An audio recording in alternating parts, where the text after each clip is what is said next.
day, for your goodness to us. God, I ask that you guide and direct in all that we do.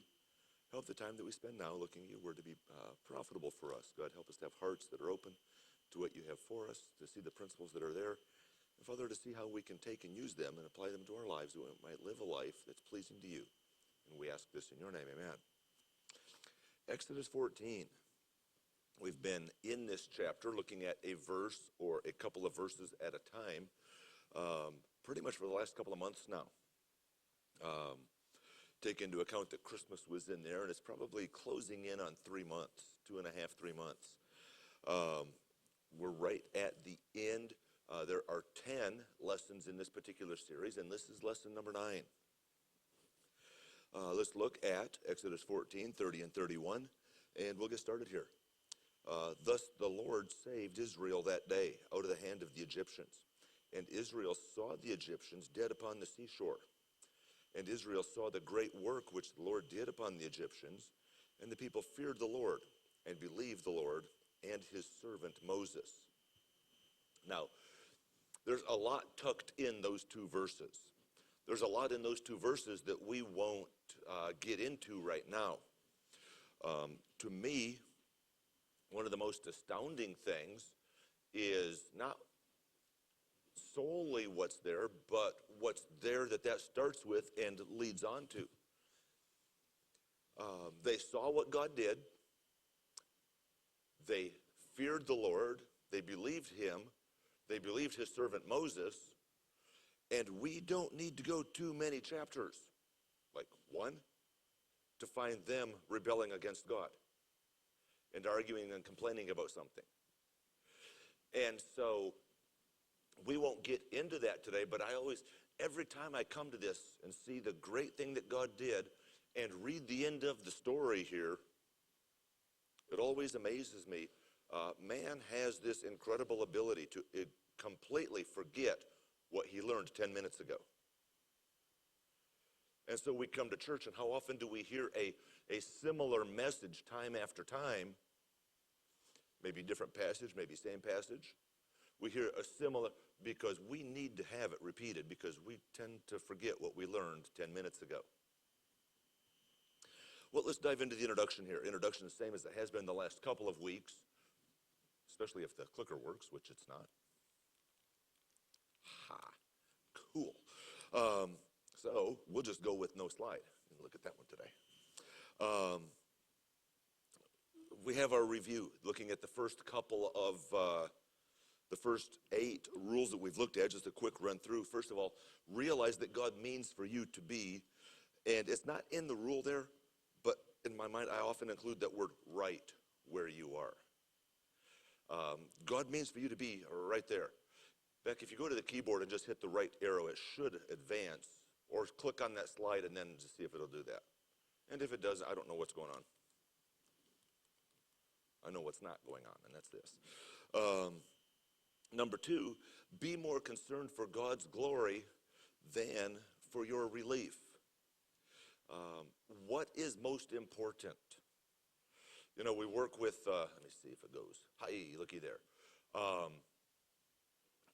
And so we've got our rule, top of your page there. We'll come back to that. What's most important to you? You know, I've got a 10-year-old at home, okay?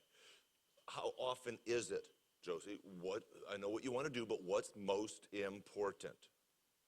There's what do you want to do and what needs to be done. And she's no different than any other human on the planet. We want to do what we want to do. And as a believer, my great goal should not be to please me. It should be to please him. And that's what rule number 2 here is all about. Number 3, acknowledge your enemy, but keep your eyes on the Lord. The children of Israel at the shore of the Red Sea, we've mentioned, mountains to the left of them, mountains to the right of them, the Egyptian army behind them. The mountains weren't going to attack them, and the Red Sea was not going to attack them, but that army behind them had every intention of attacking them. Now, that means they need to keep their eyes on that army to know keep your eyes on God. And so that's what that rule's all about. Rule number three, pray. Pray. In the midst of everything else that's going on, don't forget to talk to the one who can solve the problem. Number 5, stay calm. Oh yeah, that's easier said than done. All the hustle and bustle around us tends to make us harried and frazzled, doesn't it? We need to stay calm, stay confident. The God who's promised this is faithful. And give God time to work. God, you need to solve this like 10 minutes ago, please. God, you're running behind schedule. It's not God that's behind schedule. If somebody's off schedule, guess who it is? Number 6, when unsure, take the next logical step. When unsure. Not just based on but by faith. If I don't know what to do and standing here is not what God's told me to do, then in faith I take the next logical step. Envision God's enveloping presence. If I believe that He is omnipresent, if I really and truly believe that, what does that mean to me on a daily practical level? In whatever case I find myself, in whatever situation I find myself, He is, what did He say? I will never leave thee nor forsake thee. Did He mean that? God is not given to vain, empty words. If He meant that, guess what? Then He meant that. He will never leave us. And then last week's, trust God to deliver in His own unique way. And last week we looked at, there's God's miraculous ways, there's His mystery ways, there's His prophet. He can work in any of a variety of ways. Some of them you can see it logically makes sense. Some of them you can see God reached out and He did and some of them we can't explain. But He's working nonetheless. And then the next 2 points in the introduction here, we do not know why God does what He does.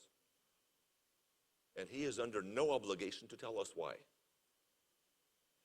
Some days it might be nice. Some days if we knew why, we might be completely terrified. I mean, think about that. There are lots of times.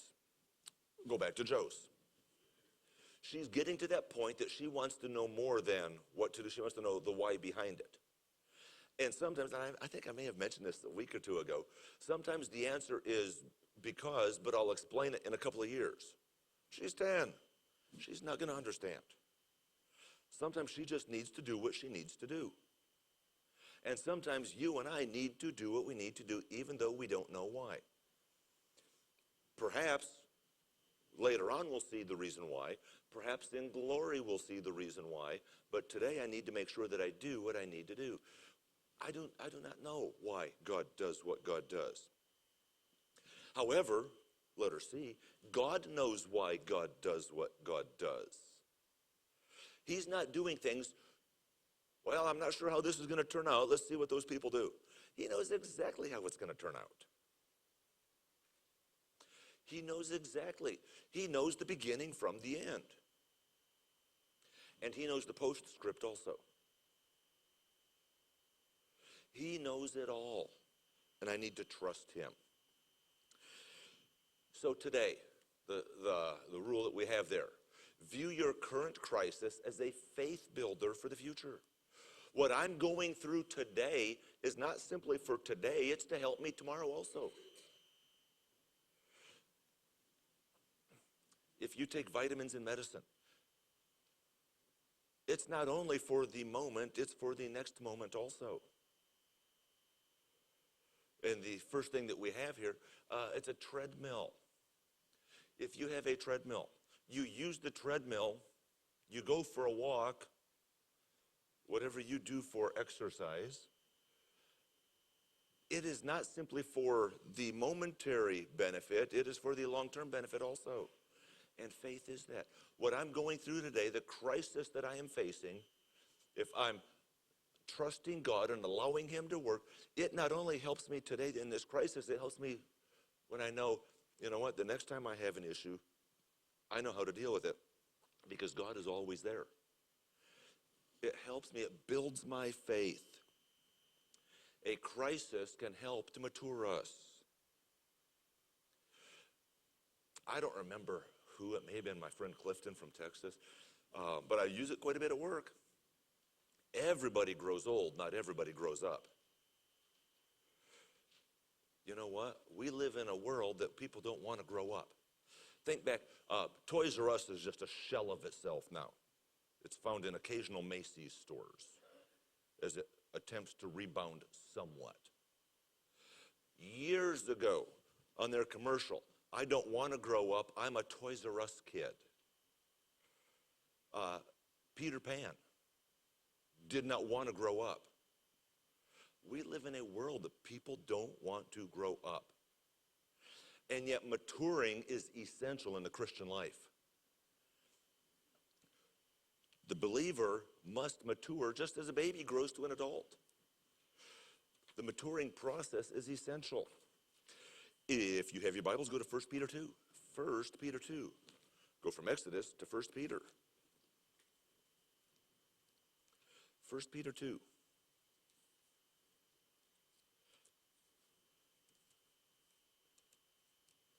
And verse 2. As newborn babes desire the sincere milk of the word, that ye may grow thereby. God says, as babies, you need to desire the simple concepts, aspects, the milk of the word. It gives you those basic nutrients that are needed. I think they came out of the Wilds Christian Camp in North Carolina. There was a series of devotional studies, discipleship studies, that were built on this. It was milk, bread, meat. There was a series of 4 of them, I think. I don't remember. But they were designed. Okay, these are simple, basic doctrines. Okay, this is a little bit more advanced, and this is a little bit more advanced. Why? Because as we're growing and maturing, we can handle some of those harder things. You have a young person in school. They're in first grade, and they go in their first day of school, and the teacher puts a calculus book on their desk. Right? No, what do they get? They get simple, this is a 1, this is a 2, you add them together, right? They get simple. Now, as they grow up and mature in their knowledge and understanding of math, they get into those harder subjects. We grow, we mature. Faith helps to grow us. A couple of verses there, the 1 Peter one we just looked at. We may not understand or appreciate every circumstance. These crises, they help us to grow and mature. And because they're helping us, we're going to appreciate and understand those, right? No. You go to the doctor. He says, you need to lose weight. And you say, good, I'm not changing a thing. He says, you need to exercise. Good, I'll think about it. Now, when he says this needs to happen, you may or may not understand why, but what he's telling you is for your help and benefit. Whether you understand it or not, you need to do something about it. We may not understand, we may not appreciate every situation in which we find ourselves. We may not understand how it's helping my faith to grow. But I still need to work through it and trust God.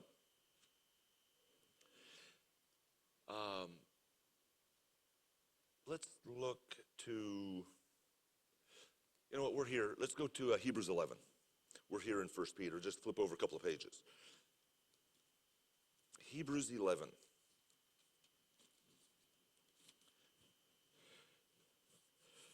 And verse 6.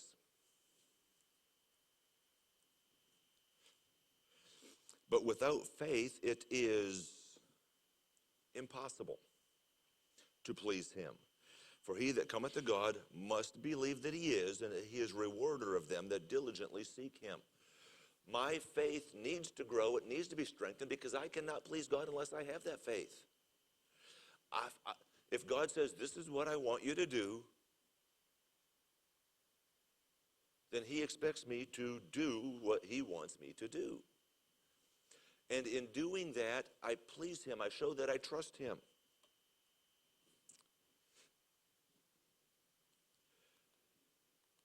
A crisis can deepen our faith. It can deepen our faith. Well, what is faith? A couple of definitions here. Faith is a full reliance upon God. God, I trust you. It's a full reliance upon God. I trust him. He knows the beginning from the end.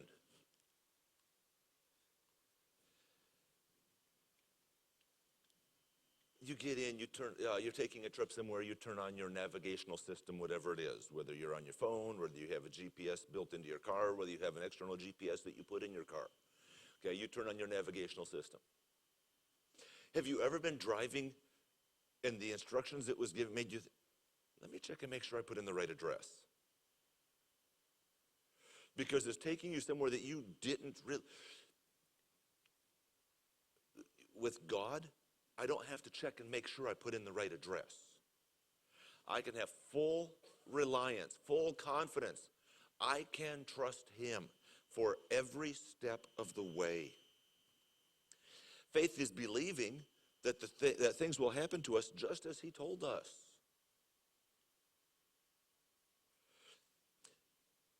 When I look into the Bible, I can turn to the book of John and get all the answers for my life, right? Because, hey, it's written for me. Well, you know what? It's written for you, and your name might not be John. I can turn and I can find my life, no. I can find principles that I can apply to my life. You can turn and you can find a passage in the Bible where it may not outline what you're supposed to do tomorrow morning. But you can find principles that will tell you how to live in a way that pleases God. You can find the principles you need to help you to know how to live tomorrow, even though it may not specifically say, you know what, when you wake up, do this. But if you follow the principles that are here and put them to practice and you trust him to give you the wisdom and knowledge that you need, you're going to be way ahead. Faith is believing that things will happen just as he told us. We have a quote from Hudson Taylor.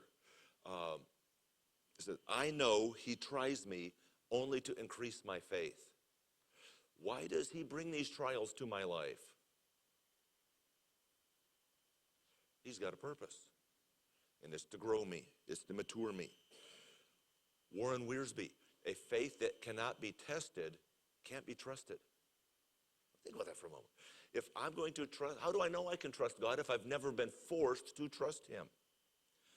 Well, Mom and Dad said I could trust him. Oh, we've got way too much of that in the church today, where kids have never learned for themselves how to trust God. When we get to the point where we're like the children of Israel, water, mountain, mountain, Egyptians. When we get to that point that there's no way out, and God does a great and marvelous work, what did it tell us at the end of Exodus 14? They believed God, they trusted him, they feared him, they believed him, and they believed his servant Moses. Why? Because they saw him work. Their faith grew. They trust. Now, it's not a one and done. Again, Exodus 15, they grumble and complain. It's not a one and done. But God is laying a groundwork. It's like a treadmill. I work. It helps me today, it helps me tomorrow and the next day. But I've got to be consistent with it. I don't get on the treadmill once and that's good for the rest of my life. It's a regular, daily exercise. It's a treadmill for my soul. Well, faith building. Let's build this faith. Quote from Matthew Henry. This was done and recorded in order to encourage God's people in all ages to trust him in the greatest straits. You know, we read And I've mentioned this even in this study. As Paul wrote to the church at Corinth, he says, these things were written to you for an example that you will know how God worked and how God still works. They're written to you for an example. Why do we have the Word of God? Okay, why do we have the narrative of the Word of God? Why not just have a list of commandments? Because it's not only this is what you do and how to do it, it's that, hey, this is how God worked and this is how God works. It's not just here's the step to take, it's here's how others have taken these steps and what you can expect. He gives it to us for an example, an illustration that we can see how he works. Couple different passages here. Go to Matthew 9. Matthew 9.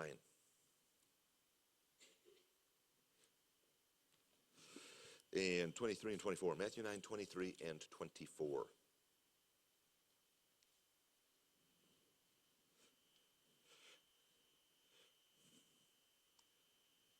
And when Jesus came into the ruler's house and saw the minstrels and the people making a noise, he said unto them, give place, for the maid is not dead, but sleepeth. And they left him to scorn. Did they believe what he said? Did they listen to him? And I think about this.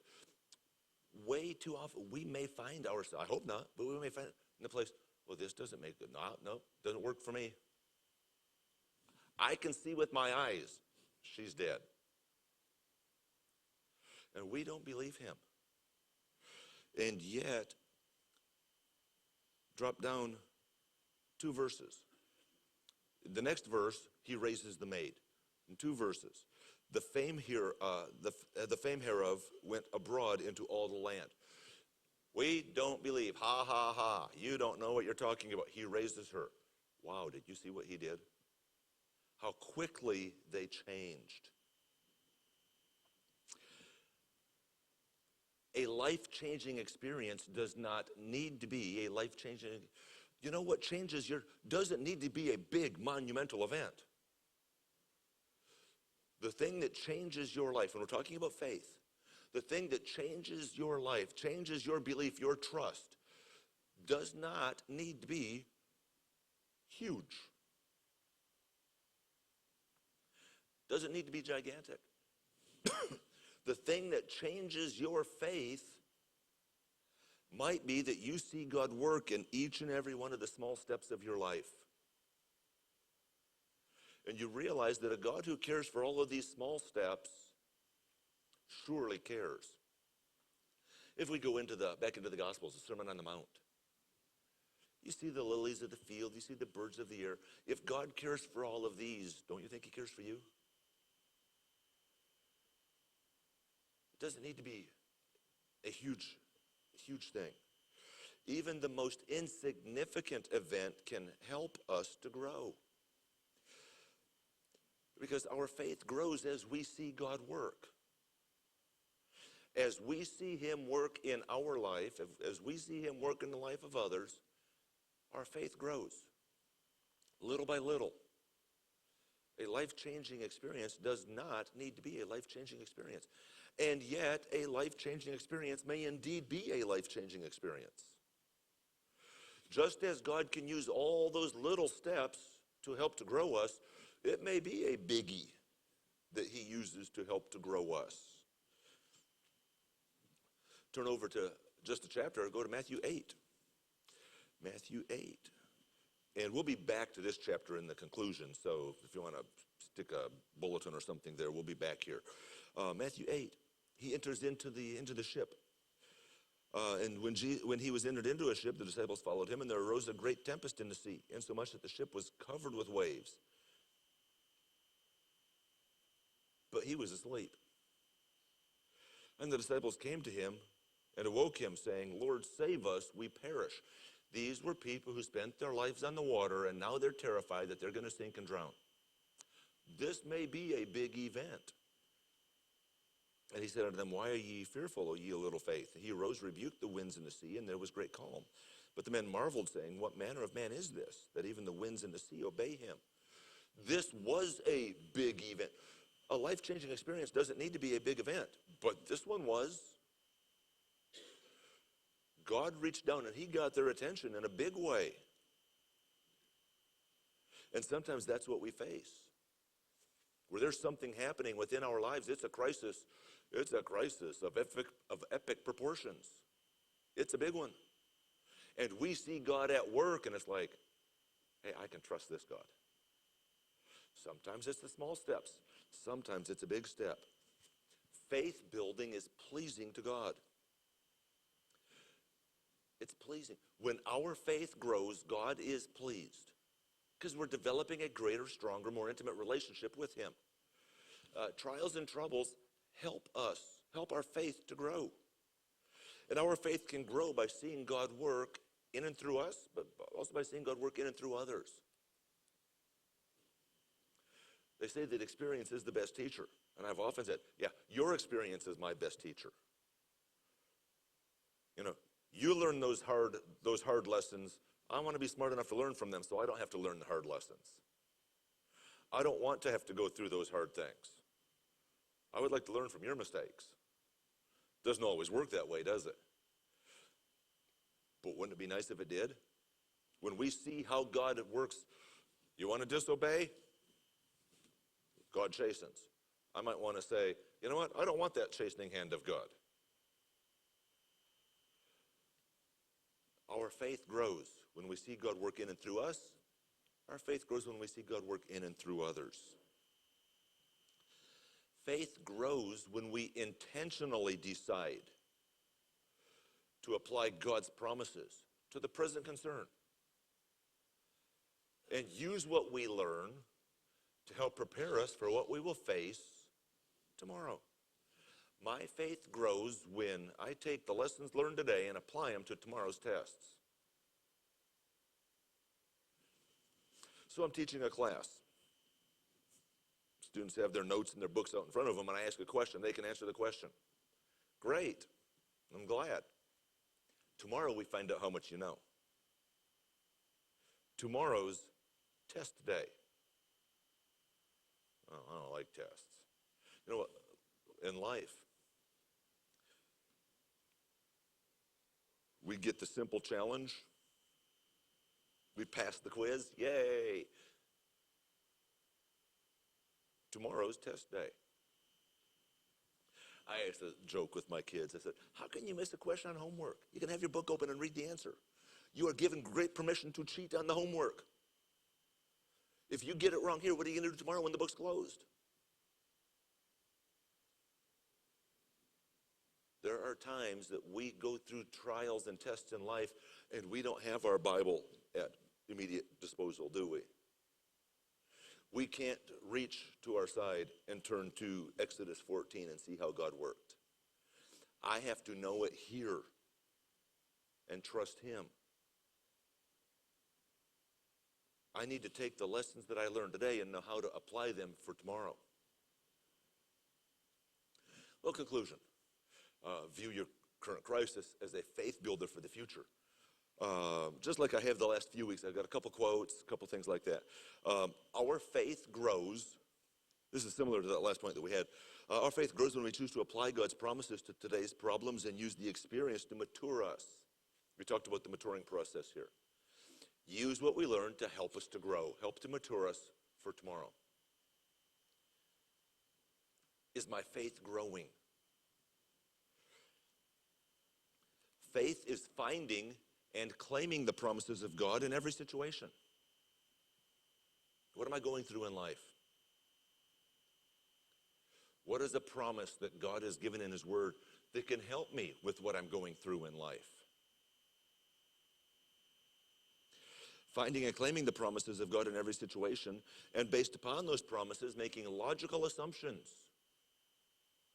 Being fully persuaded that God has the power to do what he has promised.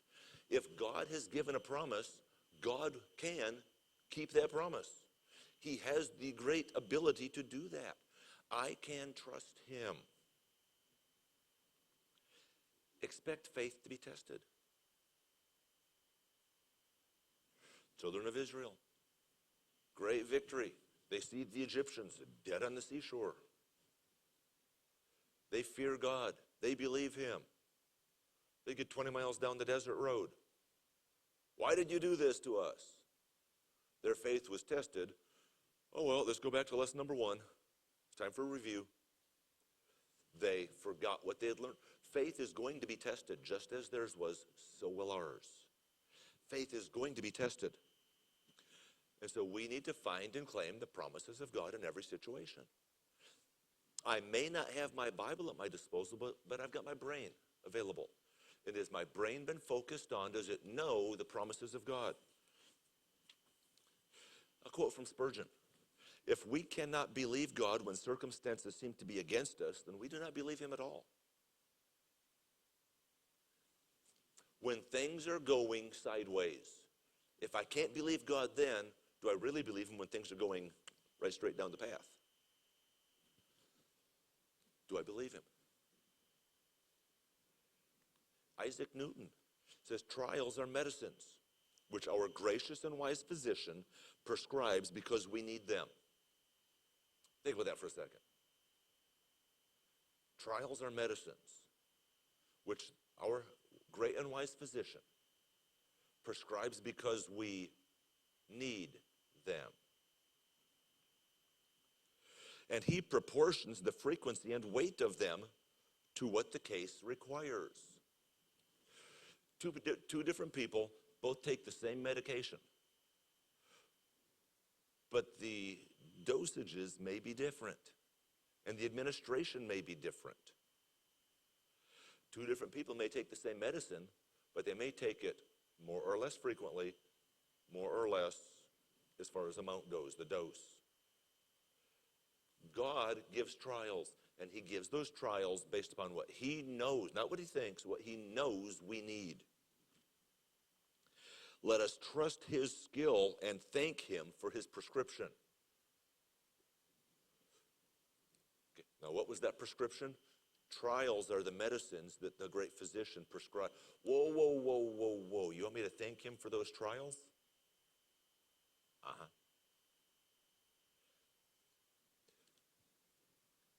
And we have Paul giving us one of the greatest examples of that throughout the New Testament, don't we? He and Silas, we mentioned this just recently, they're in the Philippian jail, singing unto God. We find Paul saying to rejoice in everything. In everything give thanks. We find Paul saying, God's in control, give thanks. We find God saying that he uses these trials to help him to grow. And he wants to have this great fellowship with him and fellowship of his suffering. Oh, no, no, no, no, no. But God uses all these. Go back to Matthew 8. Matthew 8.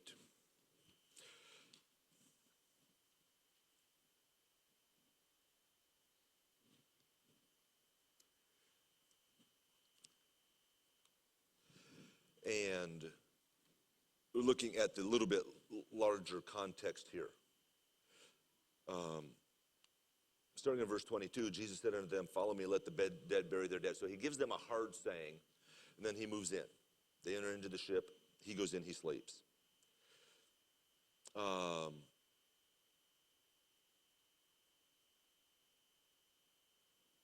In all of this, now we've already read some of this. We've read down through verse 27. What manner of man is this? Then they get over to verse 28, and when he was coming to the other side of the country of the Gergesenes, they met two possessed with devils, and all this taking place.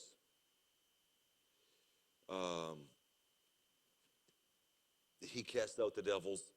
The people, the swine, run off the side of the cliff into the sea.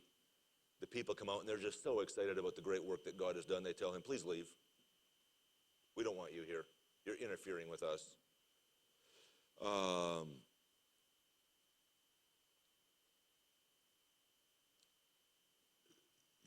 Look at this, and you say, how does this work?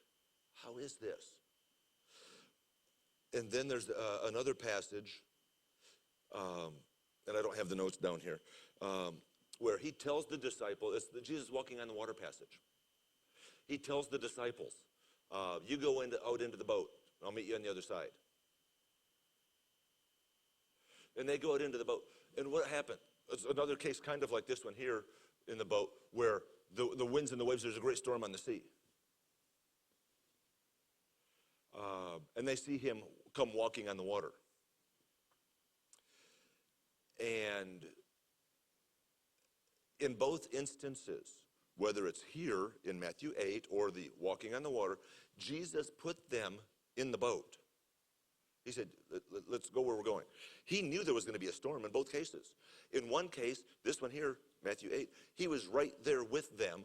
They knew where he was when the storm started up. In the other, walking on the water, he wasn't in the boat with them. But he wasn't far away, was he? He was right there. They just couldn't see him. In both cases, he knew the storm was coming. In both cases, he knew what was about to happen. Whether he's in the boat with them or out of the boat walking on the water, he knew there was a storm coming. That storm didn't come up out of nowhere. I went to college in Florida, spent 8 years there, and then we spent 17 years in South Texas, just about 60 miles in from the coast.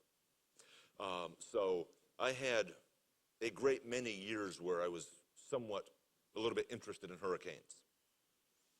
Hurricanes are mammoth in their size. When you look at them on the weather map and you see that green blob out there, it's about yay big, right? You don't realize how big it is until you see it in comparison to the map of the United States, and you realize that thing's like a third of the United States. That's a pretty big storm. And the interesting things about hurricanes, one of the many interesting things, is that as big as they are, and they don't move terribly fast, they're incredibly unpredictable. It's always all the different forecasting models they have now. When they put them up on the screen, it looks like somebody threw spaghetti up there, doesn't it? They've got lines going every which direction. It's like, okay, great, I'm glad you have all this. No, it means nothing. And so now they have what they call the cone of uncertainty. Feels like Maxwell Smart. They have the cone of uncertainty, where we think it's going to go somewhere in here. You're like, that's 600 miles difference, people. They're big, they're slow moving, they're torrential. Say, well, it's coming here. Well, maybe it's not. Jesus knew exactly where that storm was going to be. He knew where the disciples were going to be in relation to the storm. He told them, get in the boat, let's go. He knew what they were going to encounter. And he can be trusted even when that storm comes up. Now, the disciples, well, half of them had spent their life on the water. We know, if nothing else, if there was a forecast of a storm, Peter would have said something, right? We don't find Peter holding his tongue. When there's something to say, Peter's going to say it. If he had thought there was going to be a storm, he would have said something. Jesus, maybe we should wait till tomorrow. He doesn't say anything. They felt very confident that they were going to go from one side to the other. When the storm came up, they learned we can trust him. When things don't go the way we expect, he can still be trusted. And then as I have the last couple of weeks, looking at some songs. Now, there's no blanks there, so even though the screens aren't cooperating, you have the answers right in front of you. Looking at some songs that talk about faith. And it's not, the title is about faith so much as in that faith is what it's talking about here. A mighty fortress is our God. When can I trust? I can trust him through the battles. Why do I need a fortress if things are going peaceful? Right? I can trust him. He's a mighty fortress. Be still, my soul. I love that song. When do I have to be still? I have to be still when the things around me are not quite so still. Read through the words of that song. I have to trust him. I have to be calm and let God be God. Leaning on the everlasting arms. When do I need to lean? When I need support? When I need help? When I need encouragement? We had Isaac Newton's quote earlier. We've got Isaac Watts here, the great hymn writer. My shepherd will supply my need. When I have great needs that I cannot find an answer to, you know what? The shepherd is still there. This one here, you may have figured out, is based on Psalm 23. We talked about that just recently. My shepherd will supply my need. He will take care of me. He's the good and the great shepherd. He's my shepherd, and he will provide for me. I was thinking even on the way, and I'll wrap up here in just a second here. I was thinking on the way in this morning, what does it take to trigger in our minds a song that we learned as a kid? Or a song that we heard and listened to as a teenager? Your teenage years may have been a year or two ago, or more. And yet, how often is it that something happens that triggers that song in our mind? You know what? These faith trials should trigger some of these great hymns of the faith in our heart and mind. Just as these individuals are going through difficult times, and God used them to write some of the great hymns of the faith, those hymns of the faith can help us during those difficult times. I can trust him regardless of what I'm facing. Even in the midst of the storm, whether he's in the boat or outside the boat, he's always there, because he will never leave me nor forsake me. Father, would you guide in all that we do? Give us a tremendous day. Father, would you help us to have a